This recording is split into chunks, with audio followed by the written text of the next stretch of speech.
بسم اللہ الرحمن الرحیم۔ شروع کرتی ہوں اللہ تبارک تعالیٰ کے نام سے جو بڑا مہربان نہایت رحم کرنے والا ہے۔ عربوں کا ایک مشہور بت جو صفا اور مروہ پہاڑوں پر پوجا جاتا تھا، وہ یہ بت تھے جسے لوگوں نے اپنے ہاتھوں سے نہیں تراشے تھے، بلکہ یہ جیتے جاگتے حقیقی انسان تھے۔ انہوں نے خانہ کعبہ کے اندر ایک ایسا جرم کیا تھا جس کی وجہ سے اللہ نے انہیں ایسا خوفناک عذاب دیا جو آنے والوں کے لیے عبرت کا نشان بن گیا۔ جب خانہ کعبہ تعمیر ہوا تب سے لے کر اب تک جس نے بھی بیت اللہ کی بے حرمتی کی یا بے حرمتی کرنے کی کوشش کی تو اللہ نے ان کا حب و حشر کیا کہ رہتی دنیا تک عبرت کا نشان بن کر رہ گئے۔ تاریخ میں کئی ایسے واقعات ملتی ہیں کہ جنہوں نے کعبہ شریف کی بے حرمتی کی اور ان کو اللہ نے دردناک عذاب دے کر تباہ کر دیا۔ اس کی ایک مثال اسحاق اور نائلہ ہیں۔ اسحاق بن یعلا اور نائلہ بنت زید دراصل قبیلہ بنی جرہم کے ایک مرد اور زن تھے۔ نائلہ ایک خوبصورت اور حسین لڑکی تھی جو اپنے قبیلہ میں یمن کے کسی علاقہ میں رہا کرتی تھی۔ یہ خوبصورت حسینہ قبیلہ بنی جرہم میں اپنے حسن کی نمائش کیا کرتی تھی۔ وہ فحش لباس پہن کر گھر سے نکلتی تھی اور قبیلے کے نوجوان اس کے پیچھے پیچھے چلتے تھے۔ ہر کوئی اس سے تعلقات کا خواہش مند تھا۔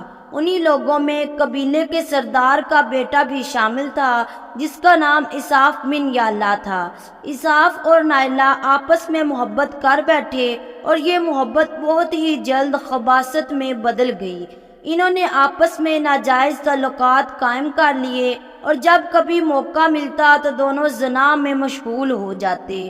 اس طرح یہ سلسلہ یوں ہی چلتا رہا۔ جب ان کے گھر والوں کو اس کا علم ہوا تو وہ ان کے خلاف ہو گئے، جس وجہ سے ان کے ملنے پر پابندی لگا دی گئی۔ ایک دفعہ کا واقعہ ہے کہ بنی جرہم کا ایک قافلہ حج کرنے کے لیے مکہ کے لیے روانہ ہوا تو وہ دونوں بھی اس قافلے کے ساتھ حج کے لیے چل دیے۔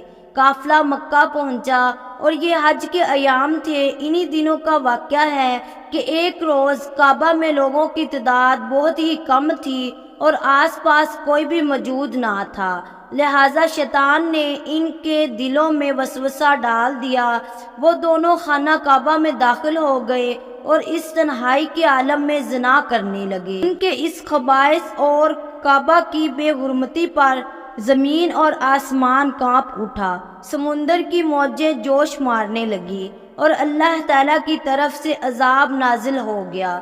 ہوا یوں کہ جب وہ خانہ کعبہ کے اندر بدفعلی کر رہے تھے تو اسی وقت ان کی روحیں قبض کر لی گئی اور ان کے گوشت کے جسم پتھر کے بنتے چلے گئے۔ یہ لمحہ انتہائی خوفناک اور عجیب و غریب تھا۔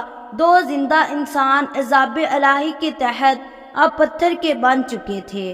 کچھ دیر بعد جب بنی جرہم کے لوگ کعبہ کے قریب آئے اور بیت اللہ کے دروازے کو کھولا، دونوں بدبخت بنا لباس کے پتھر بنے کھڑے تھے۔ وہ یہ سمجھ گئے کہ یہ خبیث اللہ کی مقدس گھر میں کس جرم کا ارتکاب کر رہے تھے۔ لوگوں نے دونوں کے مجسموں کو اٹھایا اور باہر لا کر زمین میں گاڑ کر انہیں کھڑا کر دیا تاکہ یہ لوگوں کے لیے عبرت کا نشان بنا رہے۔ کچھ دن گزرنے کے بعد مکہ کے لوگوں نے کاف کے بت کو اٹھا کر صفا کے مقام پر رکھ دیا اور نائلہ کے بت کو اٹھا کر کوہ مروہ کے مقام پر رکھ دیا۔ صفا اور مروہ دراصل دو پہاڑی ہیں جو حرم کعبہ کے بالکل قریب ہی ہیں۔ انہی دو پہاڑوں پر چڑھ کر اور چکر لگا کر بی بی ہاجرہ علیہ السلام نے اس وقت پانی کی تلاش کی تھی جب حضرت اسماعیل علیہ السلام چھوٹے بچے تھے اور پیاس کی شدت سے بے قرار ہو گئے تھے۔ اسی لیے زمانہ قدیم سے یہ دونوں پہاڑیاں بہت مقدس مانی جاتی تھی اور حاجی ان پر چڑھ کر بڑے احترام اور جذبہ عقیدت کے ساتھ طواف کیا کرتے تھے۔ جب اسحاق اور نائلہ کے بت کو صفا اور مروہ پر رکھا گیا تو ان کی سزا یہ تجویز کی گئی کہ جو شخص بھی صفا اور مروہ پر جائے وہ ان دونوں بتوں کو ایک ایک جوتا مارے۔ ایک دو نسلوں تک یہ عمل جاری رہا، پھر لوگوں نے انہیں جوتوں کے بجائے تھپڑ مارنا شروع کر دیے، اور کچھ نسلوں بعد لوگ انہیں صرف ہاتھ لگایا کرتے تھے۔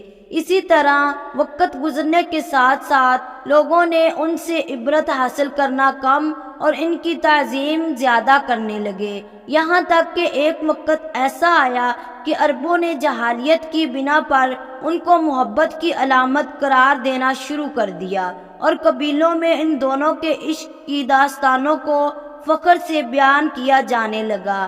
آہستہ آہستہ یہ محبت کے دیوی اور دیوتا قرار پائے۔ 5ویں صدی تک اسحاق اور نائلہ کے اس بت کو عربوں کے بڑے بتوں میں شمار کیا جاتا تھا جن کے آگے لوگ سجدہ کیا کرتے تھے، نعوذ باللہ، اور قربانی بھی چڑھاتے تھے۔ حضرت زید بن حارث رضی اللہ عنہ بیان کرتے ہیں کہ زمانہ جہالیت میں جب مشرکین مکہ بیت اللہ کا طواف کرتے تھے تو اسحاق اور نائلہ کے اس بت کو چومتے تھے۔ ایک دفعہ رسول صلی اللہ علیہ وسلم کے ساتھ بیت اللہ کا طواف کر رہا تھا، لہذا میں جب ان بتوں کے پاس سے گزرا تو ان کو چھوا۔ اس پر آپ صلی اللہ علیہ وسلم نے مجھ کو ان بتوں کو چھونے سے منع کیا۔ میں نے اپنے دل میں کہا کہ دیکھو تو صحیح کہ چھونے سے ہوتا کیا ہے، اس لیے دوبارہ ان کو چھوا۔ آپ صلی اللہ علیہ وسلم نے دوبارہ ذرا سختی سے منع کرتے ہوئے فرمایا، کیا تم کو منع نہیں کیا تھا؟ حضرت زید فرماتے ہیں کہ اللہ کی قسم اس کے بعد کبھی کسی بت کو میں نے ہاتھ نہیں لگایا، اور میں قسم کھا کر کہتا ہوں کہ نبی کریم صلی اللہ علیہ وسلم نے کبھی بھی کسی بت کو نہیں چھوا تھا، یہاں تک کہ اللہ نے آپ کو نبوت عطا فرما دی اور آپ پر وحی نازل ہونے لگی۔ ایک دن رجد اور ہدایت کا ایک سورج طلوع ہوا جس سے یہ پورا خطہ جگمگا اٹھا۔ حضور نبی کریم صلی اللہ علیہ وسلم نبوت کے عہدے پر فائز ہوئے۔ آپ صلی اللہ علیہ وسلم نے دعوت اور تبلیغ کا کام شروع کیا۔ 10 ہجری میں جب اللہ نے عرب میں دین اسلام کو غالب کیا اور محمد صلی اللہ علیہ وسلم نے مکہ فتح کیا تو آپ فتح کے بعد حرم شریف میں داخل ہوئے، اور آپ نے اپنے بھائی حضرت علی کے ساتھ مل کر تمام چھوٹے بڑے بتوں کو توڑ ڈالا۔ توڑتے جاتے اور یہ فرماتے جاتے کہ حق آ گیا اور باطل مٹ گیا۔ بے شک باطل نے مٹ جانا ہی تھا، یہاں تک کہ خانہ کعبہ تمام بتوں سے پاک ہو گیا۔ پھر آپ صفا اور مروہ پر تشریف لے گئے اور اسحاق اور نائلہ کے اس بت کو اپنے مقدس ہاتھوں سے توڑ ڈالا۔ ہم نے دیکھا کہ اسحاق اور نائلہ کے اس بت کو لوگوں نے بطور عبرت صفا مروہ پر رکھا تھا، لیکن شیطان نے انہیں ایسا گمراہ کیا کہ وہ اس کی پوجا کرنے لگے۔ صرف یہی نہیں بلکہ زنا جیسے بدترین جرم سے خانہ کعبہ کے اندر کیا گیا تھا۔ لوگ اس داستان کو فخر کے طور پر بیان کرنے لگے۔ اللہ تعالی ہمیں گناہوں سے توبہ کرنے کی توفیق عطا فرمائے، ہمیں ایسے اعمال کرنے کی توفیق عطا فرمائے کہ اللہ اور اس کے رسول کو ہم پسند آ جائیں، اور روز قیامت ہم رسول صلی اللہ علیہ وسلم کی شفاعت حاصل کر سکیں۔ تو دوستو یہ تھی آج کی ہماری ویڈیو، اگر پسند آئے تو لائک کریں، میرے چینل کو سبسکرائب کریں۔